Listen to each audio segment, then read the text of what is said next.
Pejabat publik sibuk dengan pencitraannya, seakan mampu menyelesaikan masalah secara instan. Mereka memanfaatkan rakyat yang seakan tidak lagi percaya pada sistem untuk mendongkrak popularitasnya. Langkah ini pernah dilakukan di masa pemerintahan kolonial Belanda. Pencitraan yang marak terjadi saat ini membuat pesta demokrasi hanya sekedar seremonial berulang.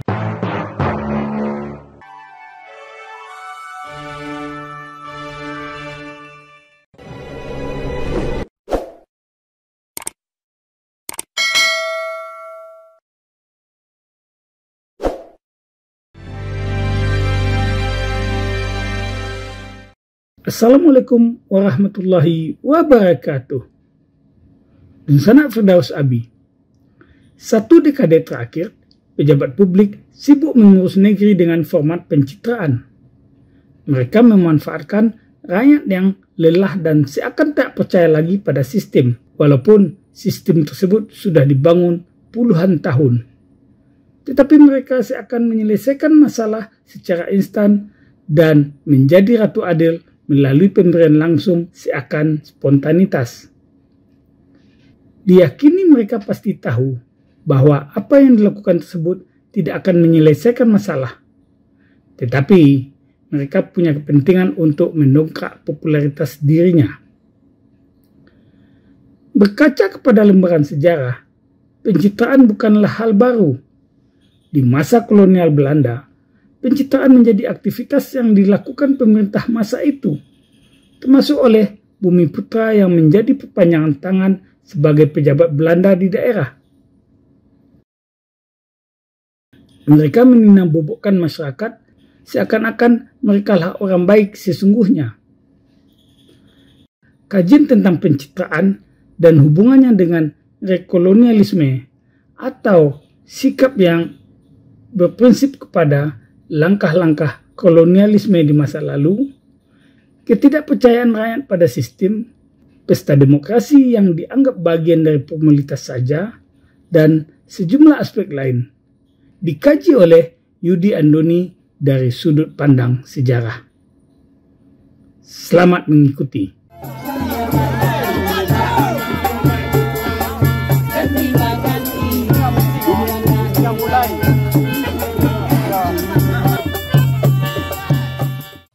Ya, sebenarnya ini menarik loh ya, karena memang kita ini sejak hampir hampir 1 dekade terakhir lah, memang kita ini banyak disuguhi oleh pencitraan-pencitraan yang memang dicari oleh para elit-elit kita. Ini jalan mudah saja nih para elit supaya bisa diterima mereka di dalam masyarakat lewat pencitraan. Nah, padahal sebenarnya ini memang fenomena mutakhir kayak ini, Bang.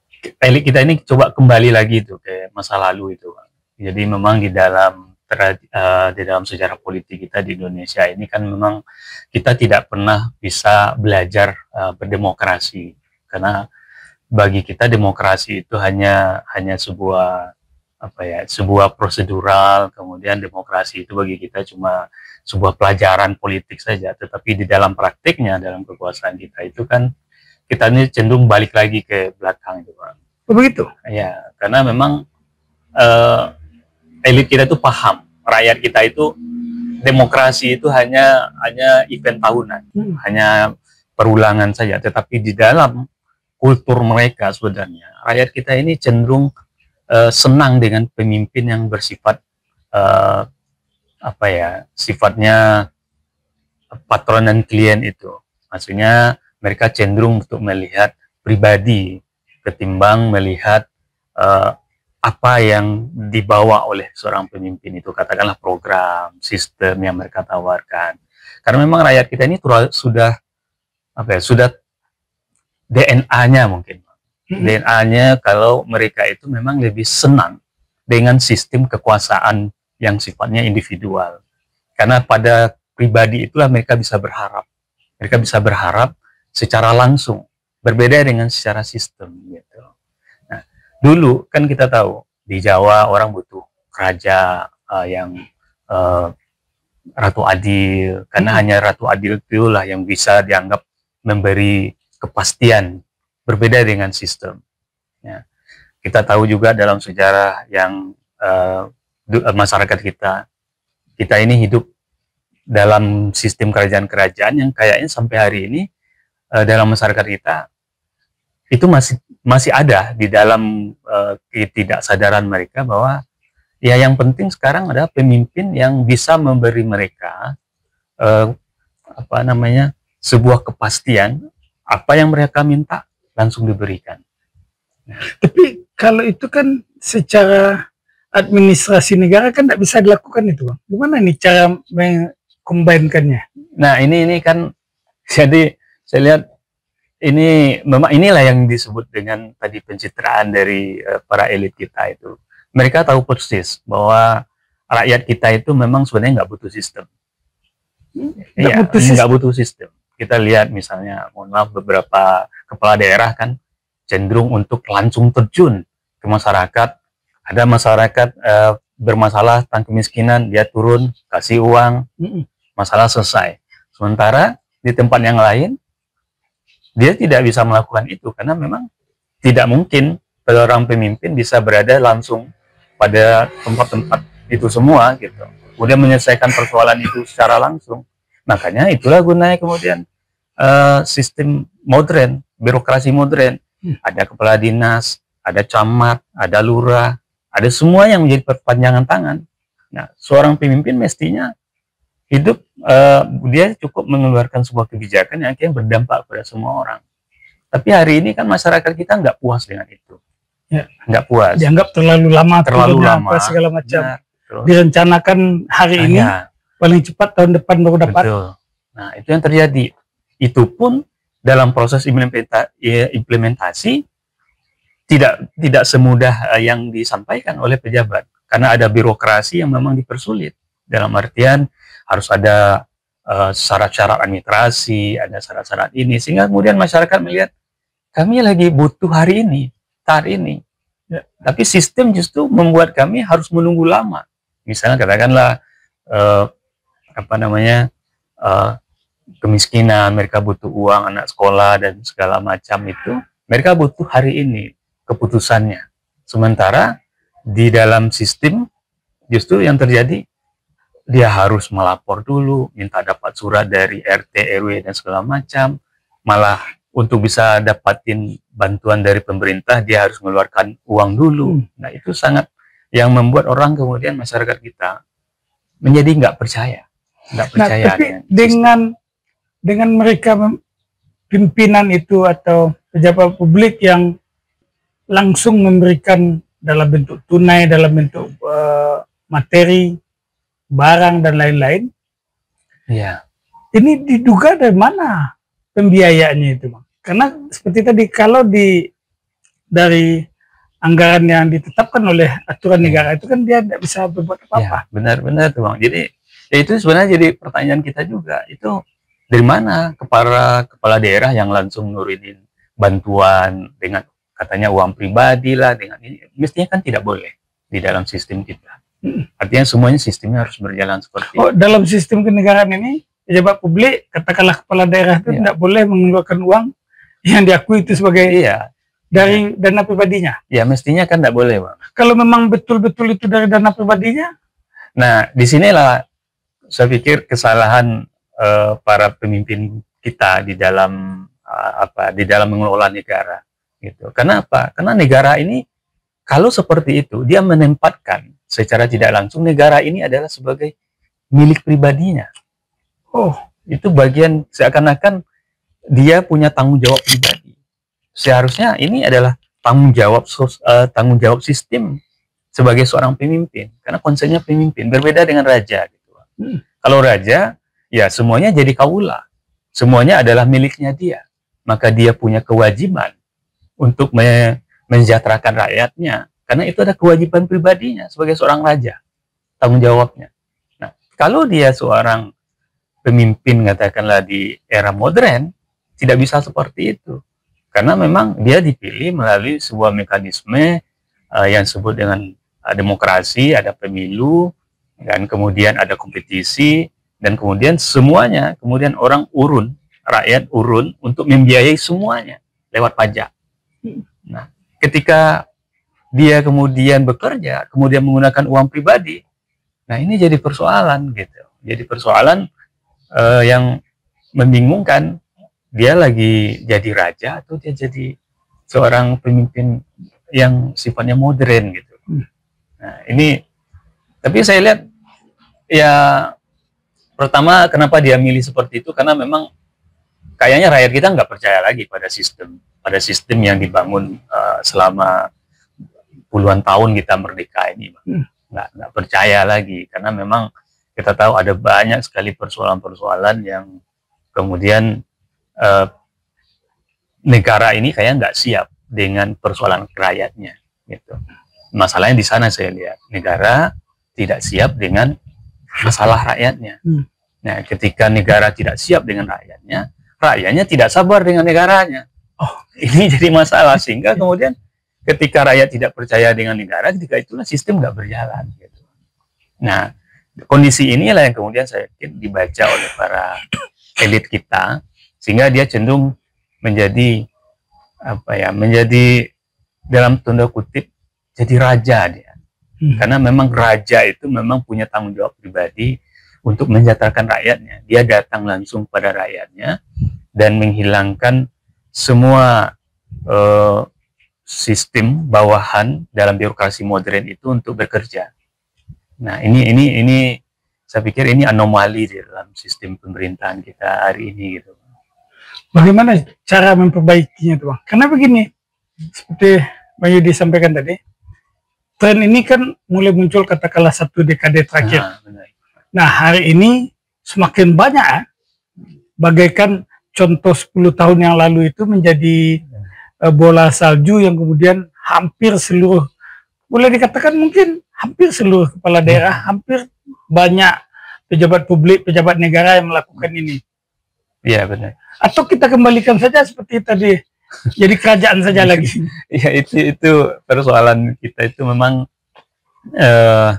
ya ini memang kalau diurut banyak faktor-faktornya gitu, dan kemudian ada banyak juga kendala bagaimana mencarikan solusinya, karena sekarang semuanya udah hancur-hancuran. Misalnya kita lihat, mestinya perguruan tinggi lah, kita ambil perguruan tinggi.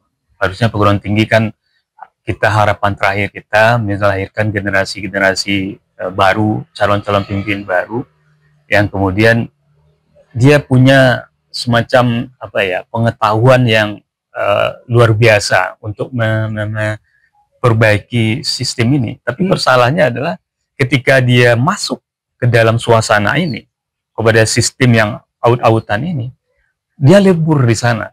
Dia nggak jadi, kita nggak nemuin kekuatan pribadi, katakanlah seperti Hatta misalnya gitu. Hatta itu menarik, Bang, sama Syahrir. Gimana kelebihan beliau, Bang? Ya, melihat konteks negara hari ini. Iya. Bung Hatta dengan Sultan Syarif. Saya pikir dua tokoh ini yang paling menarik adalah keberanian dia untuk menerima konsekuensi. Ini yang penting, Bang. Ketika orang melakukan sebuah perubahan, tapi dia tidak berani untuk menerima konsekuensi, ini jadi masalah. Karena apa? Ketika dia menyuruhkan perubahan, tapi dia tidak mau terima konsekuensi, ya apa yang dia sampaikan itu hanya kemudian jadi lip service saja. Orang kemudian makin tidak percaya. Nah, ini yang terjadi kan di perguruan tinggi kita, para cendekiawan kita. Semuanya ngomong saja, tapi ketika mereka diminta bertanggung jawab dengan apa yang mereka katakan, konsekuensi mereka kemudian katakanlah berlawanan dengan oligarki atau penguasa, nah mereka nggak siap, mereka nggak takut, mereka takut kehilangan, bahkan takut kehilangan nyawa kan. Kalau Bung Hatta kan tidak, kalau Syahrir tidak, bagi dia ya, kita tahu ketika Bung Hatta tahun-tahun 30-an kemudian dia menawarkan sebuah konsep yang namanya daulat rakyat, yang menurut dia lebih cocok ketimbang demokrasi. Daulat rakyat. Nah, dia sebenarnya kan dalam bahasa yang lain dia lagi nantang kolonial Belanda, sistem kolonial Belanda. Nah, Dia berani menerima konsekuensi, katakanlah tidak diterima, tidak bekerja dengan pemerintah kolonial, kemudian dipenjara, kemudian dia juga mengorbankan kepentingan pribadinya dalam hedonisme, tidak apa dengan perempuan misalnya. Nah, itu kan konsekuensi yang dia terima sebagai bagian dari perjuangannya gitu. Nah, ini yang jadi tidak siap para kaum intelektual kita yang diharapkan dia bisa jadi calon pemimpin yang baru gitu, untuk mengubah atau memperbaiki tata kehidupan bernegara kita hari ini gitu. Kalau sekarang saya pikir ya mungkin agak sedikit sedikit radikal untuk mengatakan bahwa kita perlu ada revolusi gitu. Tapi bukan revolusi dalam artian revolusi Prancis. Kita harus menemukan revolusi Indonesianya sendiri gitu. Tapi kemarin ini kan ada istilah revolusi mental, Bang. Iya benar, Bang. Jadi tapi gimana Bang lihat kenapa ngajak revolusi dengan revolusi mental yang ada belum jalan, belum cukup? Saya ragunya ini, Bang. Jadi revolusi mental itu jangan-jangan dari mental yang dulunya lumayan baik menjadi lebih buruk gitu. Nah, itu juga, kan revolusi juga. Iya. Itu revolusi juga namanya kan. Nah, tapi memang ini persoalan yang memang nggak bisa dibiarkan, bahwa pemerintah, para kepala daerah, bahkan presiden semestinya tidak melakukan perbuatan seperti itu, melakukan pencitraan, ya, pergi langsung turun ke masyarakat untuk menunjukkan dia peduli dengan beri ini, uang itu, segala macam. Karena itu sifatnya kan insidental.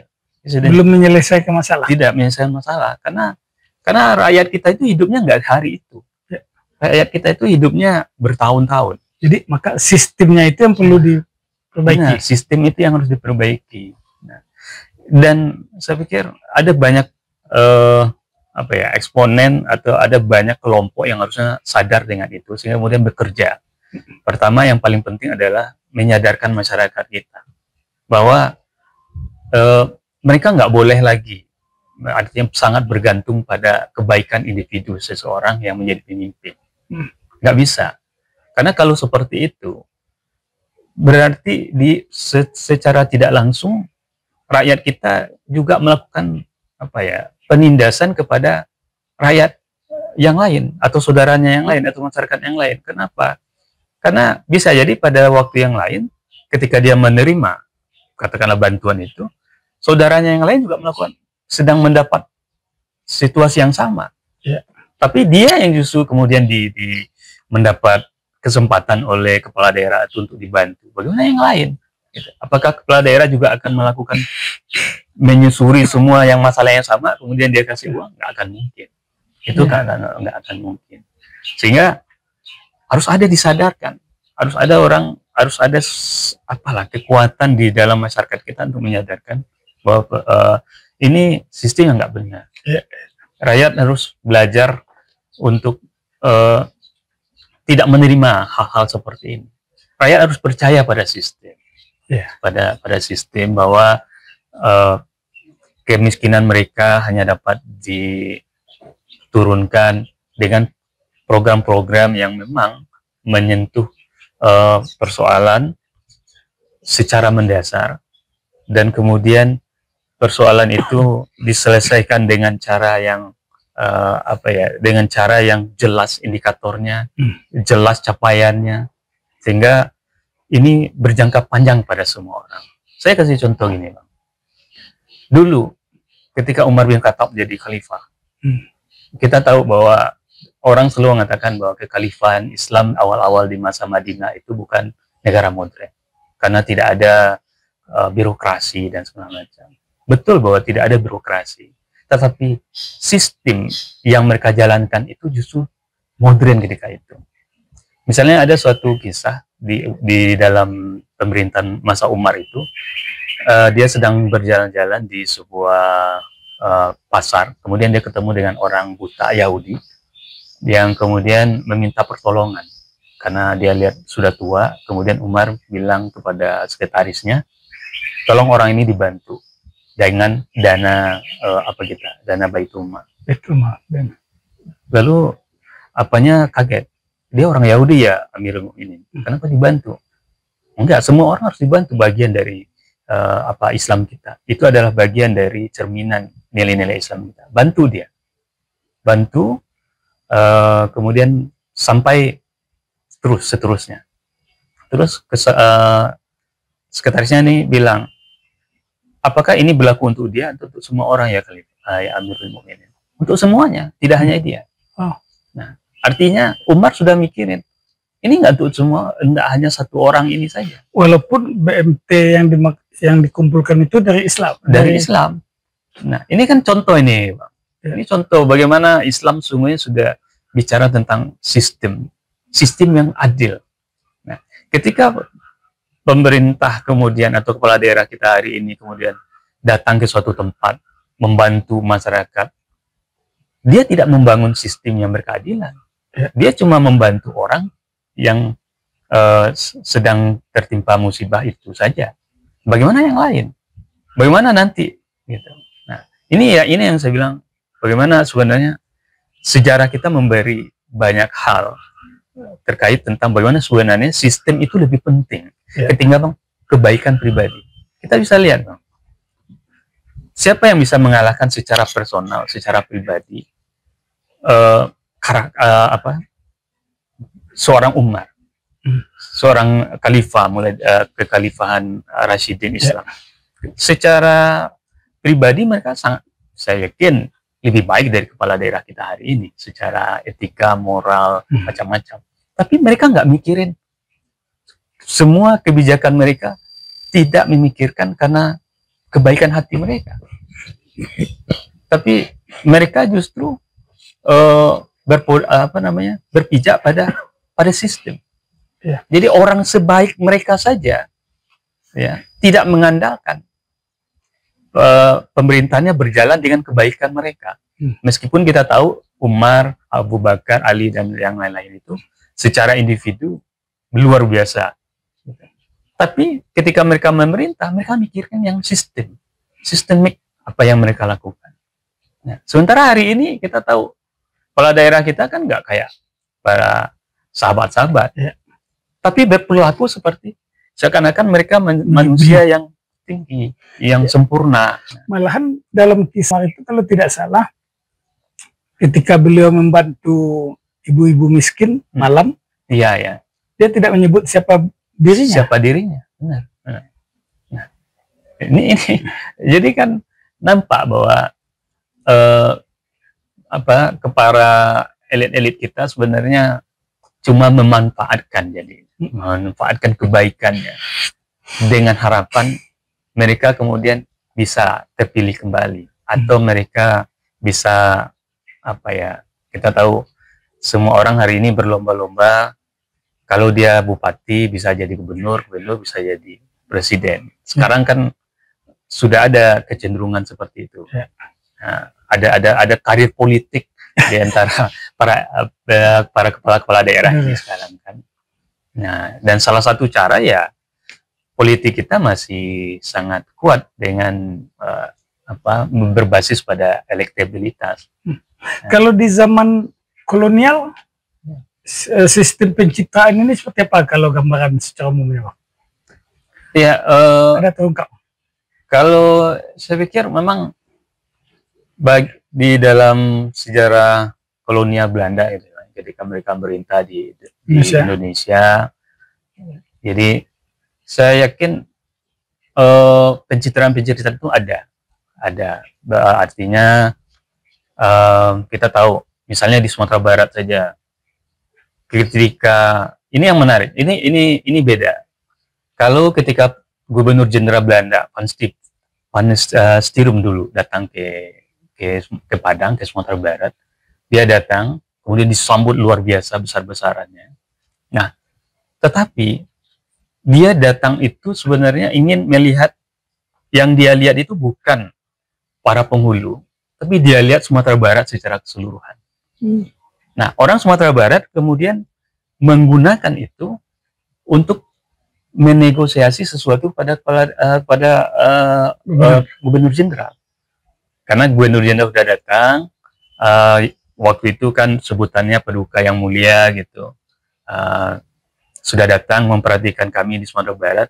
Kami orang Sumatera Barat perlu ini. Nah, orang tidak berbicara pada tataran individu ketika itu. Orang bicara pada tataran mereka secara keseluruhan. Nah, itu yang terjadi di masa kolonial. Dipenuhi gitu kata Bang. Relatif kalau untuk Sumatera Barat dipenuhi gitu. Karena memang Sumatera Barat, katakanlah misalnya jalan, kemudian rel kereta api. Nah. Sekarang kan yang berada di puncak sekarang kan Ratu Adil. Benar. Apakah demokrasi ini akan kembali seperti semula mengalahkan Ratu Adil ini? Iya, tentu kita kalau dalam kondisi seperti ini, saya lihatnya ya kita tentu berharap ada orang yang percaya pada demokrasi. Orang yang percaya pada demokrasi yang sebenarnya. Orang yang betul-betul percaya bahwa jangan pilih saya, tapi lihat apa yang saya tawarkan, program saya. Tapi ini memang susah juga karena ini masalahnya pada mental masyarakat kita lagi, mental kita. Jadi memang yang harus kalau memang harus pakai istilah yang lama, yang direvolusi itu mentalnya memang dulu ya para pejabat, sekarang ya harus pejabat dan masyarakat. Itu revolusinya harus revolusi mental kedua-duanya. Kalau kita ingin berada pada posisi yang benar dalam artian ini negeri ini dibangun dengan cara yang udah benar. Ya. Bang, ada beberapa waktu lalu video yang menarik Bang. Video itu diduga ini zaman kolonial dulu. Ada none-none Belanda yang menghamburkan uang. Kemudian ada para kaula atau masyarakat yang berebut untuk mengambil itu. Ini kan diduga ini untuk mainan bagi mereka, untuk hiburan bagi none Belanda dan anak-anaknya. Karena ketika itu terlihat ada selain none Belanda itu juga ada anaknya. Kemudian hamburkan uang, kemudian masyarakat berebut. Dan itu diduga dalam tanda petik dicontoh oleh kepala negara kita. Benar. Dari mobil melemparkan tas, melemparkan baju. Iya. Nah, ini sinkron, apakah ini juga mainan bagi ini atau bagaimana Bang melihat dalam perspektif sejarahnya Bang? Iya, kalau kita lihat memang ketika negara kita merdeka kan sebenarnya kita tidak serta-merta menghapus tradisi kolonial itu Bang. Malah ada yang diperkuat. Ada proses yang namanya dekolonialisasi. Iya, atau kita memang mengalami proses dekolonialisasi, tapi kita juga melakukan rekolonialisasi. Kita panggil lagi kolonial itu untuk menjadi bagian dari kita. Cuma aksesorisnya aja yang dibedakan. Gitu. Contohnya Bang, Ya. Berarti kemudian menjadi tradisi bagi kita. Iya, menjadi tradisi bagi. Contohnya kita. Bang. Iya, misalnya Misalnya kalau dulu para pejabat kita itu, para pejabat kolonial itu. Ketika mereka melakukan sebuah upacara tertentu, itu kan ngamburin uang gitu. Kalau sekarang kan kita tahu pemerintah ketika anaknya menikah atau saudaranya menikah, itu kan semua orang menjadi sibuk semuanya. Seakan-akan yang kalau dulu kan zaman pemerintah kolonial itu, misalnya katakanlah bupati gitu, atau regen. Dia bikin sebuah acara. Itu satu kabupaten itu ribut. Dalam artian semuanya bergerak untuk bantu. Sibuk ya? Sibuk. Nah sekarang kan sama saja. Kalau Pak Bupati atau Pak Gubernur atau Pak Wali Kota atau Bu Wali Kota atau itu menikah, anaknya atau semua orang kan menjadi sibuk. Minimal pegawai di pemerintahan itu. Para ini nyibuk nelpon, di sana ada karangan bunga supaya nampak heboh, ya kan gitu Bang. Atau kemudian para maaf polisi kemudian menjadi sibuk juga harus mengamankan. Seakan-akan hanya itu saja pekerjaan Pak polisi kita gitu. Kan polisi dia mengayomi masyarakat, bukan mengayomi pejabat gitu. Nah, kemudian kita bisa tahu juga di beberapa tempat misalnya, ya orang kemudian harus dalam tanda kutip menikmati mereka dengan jalan macet, atau pengalihan jalan. Pengalihan jalan, padahal itu jalan negara, jalan rakyat gitu. Tapi demi, dan kita kemudian tidak boleh kesal dengan itu. Harus dinikmati. Harus dinikmati jadinya. Coba kalau kita kesal, semua orang pun menjadi kesal. Saya heran juga. Ketika kita protes jalanan, ketika dihambat oleh salah satu pesta anak pejabat gitu, ketika kita protes, kita dimarahin gitu. Nah, kan aneh juga gitu. Bahkan mohon maaf, ada aparat juga yang juga melindungi perbuatan orang yang kemudian marah ke kita ketika kita protes itu. Jadi ketika kita menyalahkan, kita yang salah. Kita yang salah gitu. Nah, ini kan sebuah, mestinya kalau dulu saya lihat Bung Hatta itu ketika dia menikah, dia nggak besar-besaran. Ya, nggak, dia hanya, karena ini persoalan pernikahan itu kan persoalan relasi individu. Dia menikah itu antara pribadinya dengan pribadi yang lain. Yang menikah bukan jabatan itu. Nah, walaupun ketika itu beliau pejabat. Beliau pejabat. Atau katakanlah, saya ingat saya Bung Karno nggak pernah ketika dia menikah banyak itu kan nggak pernah besar-besaran sampai menghebohkan. Minimal melibatkan minimal melibatkan kabinetnya lah. Tidak ada gitu. Pejabat-pejabat yang lain juga seperti itu kan. Tidak ada mereka yang mencoba semua kegiatan individu mereka, kegiatan pribadi, keluarga mereka itu seakan-akan adalah kegiatan instansi mereka. Itu nggak ada gitu. Misalnya saya kasih contoh misalnya. Ketika Pak Safrudin Prawira Negara jadi Menteri Keuangan, jadi istrinya udah cerita kalau dia mau beli sebuah mesin jahit, waktu itu lumayan mahal, dan dia udah nabung, udah ribuan nabung waktu itu. Nah, hari ini dia mau pergi beli itu, Pak Safrudin udah tahu kalau istrinya mau beli, tapi hari itu dia rapat untuk terpaksa menggunting uang dari 1.000 jadi 1, maka waktu itu terkenal lah istilahnya gunting Safrudin. Istrinya kemudian ketika pergi ke pasar dan orang yang menjual itu ada pengumuman bahwa uang udah tahu sudah digunting, nggak bisa, 1.000 jadi Rp1. Pulang marah-marah dia, kok saya nggak dikasih tahu, kalau enggak kan saya nggak malu katanya. Ya nggak bisa, ini urusan negara, itu urusan pribadi, kata Pak Safrudin. Akhirnya istrinya ya diam saja. Nah, artinya padahal kalau dia memanfaatkan sedikit saja kepentingan negara, besok dia bisa rapat. Atau kalau tidak, dia beritahu cepat istrinya sebelumnya 10 nanti. Nah itu artinya kan bagaimana pejabat kita waktu itu bisa membedakan kapan ini urusan negara, di mana dia adalah pejabatnya, dengan urusan keluarga atau urusan pribadinya gitu. Berarti termasuk juga seperti kisah Jenderal Hugen ya Bang? Iya. Jenderal Hugen yang istrinya mendapatkan hadiah dari orang yang diminta dikembalikan oleh Pak Hugen karena ibu diberi hadiah karena istrinya Hugen. Iya, seperti itu Pak. Kita juga lihat misalnya kisah yang sangat sudah sangat terkenal gitu. Ketika Bung Hatta nggak sanggup beli sepatu Bali. Nah itu kan nampak, dan Bung Hatta kan sebenarnya bisa saja menggunakan kekuasaannya, dan itu berapalah, gitu. Tapi nggak dia lakukan. Nah ini kan tipis gitu Pak, batasannya. Tapi batasan tipis itu antara urusan pribadi dan urusan dia sebagai pejabat membutuhkan kekuatan yang luar biasa secara personal. Itu yang pejabat kita nggak punya rasanya hari ini.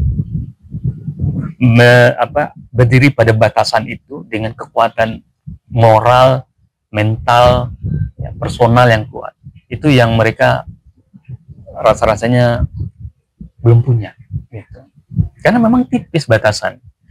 Kan tidak ada masalah. Seandainya Pak Safrudin bilang, kita rapatnya nanti aja ya jam 1.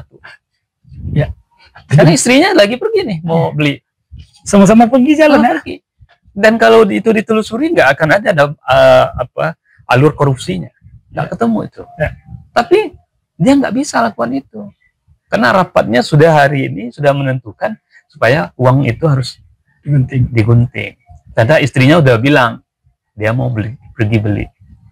Ini kan contoh moral gitu ya. Dia nggak terbayang bagi kita. Nggak terbayang. Kalau ibu-ibu hari ini mendapatkan seperti yang dialami oleh istri Pak Safrudin. Iya, kalau suaminya Pak Safrudin ya udah minta cerai itu. Udah marah. Kalau ibu-ibu hari ini. Iya, ibu-ibu hari ini kan. Istri Pak Safrudin. Tapi ya sebenarnya banyak sekali contoh yang seperti itu.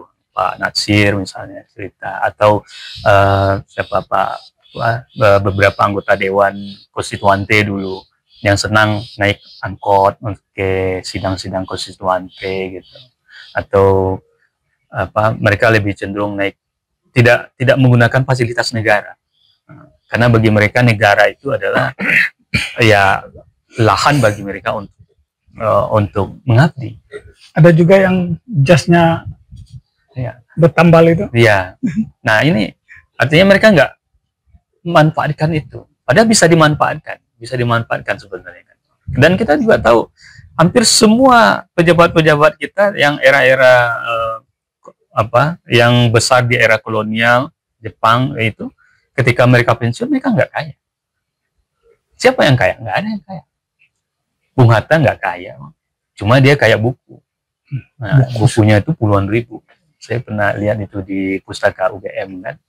Balik dari Amsterdam aja sudah banyak berpeti-peti bukunya kan. Nah, jadi Syahrir juga nggak kaya, Pak Natsir juga nggak kaya, Pak Safrudin apalagi gitu, Pak Muhammad Rum juga nggak kaya gitu. Kalau pejabat kita hari ini dengan gajinya semua orang tahu, tapi kekayaannya ya sangat luar biasa. Sangat luar biasa gitu. Nah, padahal saya nggak ngerti juga kan gitu. Kenapa pejabat kita bisa kaya? Ya karena yang tadi, karena yang abang tanya tadi, ini rekolonial. Kita memanggil kembali kolonial itu. Karena memang apa? Pada zaman kolonial ada memang bukan diberi ya, tetapi memang diciptakan oleh kolonial bahwa pejabat itu harus kaya. Di zaman kolonial? Ya. Di kolonial itu memang memberikan fasilitas pada para pejabat-pejabat supaya dia kaya. Dia beri insentif, kemudian dia beri potongan pajak, kemudian dia juga mereka itu juga diberi katakanlah kalau mereka mengumpulkan pajak itu ada fee untuk mereka. Jadi udah ada fee dulu gitu Bang. Yeah. Untuk ngumpulin ada fee-nya. Nah, kemudian juga pejabat kolonial itu juga mencoba bahwa mendorong para pejabat-pejabat pribumi ini untuk membangun simbol mereka sendiri. Nah, simbol kemegahan mereka sendiri. Jadi pemerintah pejabat kolonial katakanlah residen mau datang ke suatu daerah, datang ke kantornya katakanlah residen lain ke pejabat kolonial gitu, pejabat pribumi gitu Bang. Nah, mereka akan datang dengan segala kemewahan mereka sebagai pemerintah agung, sebagai residen. Nanti si pejabat pribumi mereka akan coba harus mengimbangi itu. Kalau tidak mereka kena marah. Oh begitu. Nah, menyesuaikan. Artinya itulah sistem kolonial itu. Sehingga pejabat pribumi ini untuk menyesuaikan itu secara simbolik, ya dia harus melakukan banyak hal. Salah satunya praktek korupsi, menggunakan macam-macam supaya dia dianggap istilahnya zaman itu bisa sedikit tersetarakan lah oleh dalam kemegahan pemerintah agung itu katanya. Ya kalau dulu untuk mensetarakan itu dia bisa memaksa, merampas ya, benar. Dari masyarakat langsung. Ya. Kalau sekarang itu uang yang ada, uang negara yang diambil. Ya. Kalau saya lihat akhirnya di situ. Mungkin titik awal korupsi itu di situ ya, Bang. Iya, seperti itu jadinya gitu, Bang. Maksud saya ya untuk menunjukkan kita tahu kalau bupati nggak punya mobil yang terbaru, nggak srek rasanya kan gitu, Bang. Kita lihat mana ada bupati yang hari ini mobilnya mobil Avanza atau mobil dinasnya. Kita tahu mobil dinas itu kan dulu juga ada mobil dinas zaman kolonial, tapi dalam bentuk kereta kencana, ya kan. Kemudian ada iring-iringan, gitu kan. Kemudian ada berbagai macam serba-serbi yang melingkupi semua untuk menunjukkan, ini pejabat loh yang jalan gitu. Hari ini kan seperti itu, Bang. Ya. Ada Serini, ada polisi yang di depan, rider, ya kan, mobilnya mewah, berkilat, mahal. Boleh terobos lampu merah. Boleh terobos lampu merah. Karena kita pejabat ya? Iya, harus kencang-kencang jalannya gitu. Karena dianggap dia lagi bawa urusan negara yang luar biasa genting gitu. Kan seperti itu. Dulu zaman kolonial, ya ketika pejabat datang, ya rakyat bersimpuh tepi jalan itu. Ya. Nah, jadi ini yang rekolonial itu. Nah, ini yang terjadi kan hari ini di masyarakat kita. Dan masyarakat kita memang apa ya, yang saya bilang tadi, DNA-nya memang seperti itu. Kita nggak bisa nafikan bahwa rakyat kita memang seperti itu hari ini. Dan dulu juga seperti itu. Karena proses Indonesia merdeka, katakanlah kita anggap demokrasi itu dijalankan, tapi kan hanya beberapa lama, nggak lama. Dan kita kembali lagi, pendulumnya balik lagi ke zaman dahulu. Nah itu, masyarakat kita seperti itu. Masyarakat yang memang nggak apa-apa. Kita memang masih memerlukan kebaikan hati seorang elit. Kita tidak hidup dalam dunia modern. Banyak kan nggak praktik-praktik sehari-hari kita yang menyimpang dari dunia modern gitu. Ya misalnya makan mie pakai nasi, nah itu kan macam-macam gitu. Nah, artinya masyarakat kita memang ya yang harusnya kita lakukan hari ini ya melakukan penyadaran itu, karena masyarakat kita memang hidup mereka sangat bergantung pada kebaikan-kebaikan yang tadi, karena memang apa istilahnya, kalau dulu zaman Orde Baru kan ada konsep bapaisme kan, makanya Pak Harto dibilang bapak pembangunan, semuanya bapak ini, bapak itu, karena kebaikan bapak itulah yang membuat anak-anaknya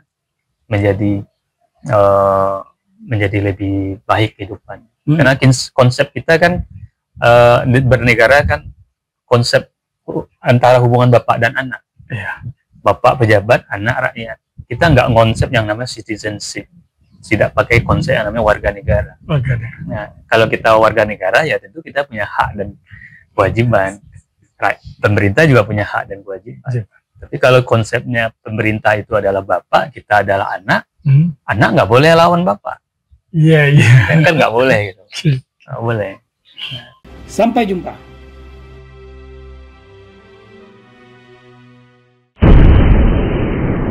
Sampai di sini dulu jumpa kita kali ini, dan tetap dukung channel ini sehingga kami bisa memberikan informasi-informasi yang inspiratif untuk kita semua.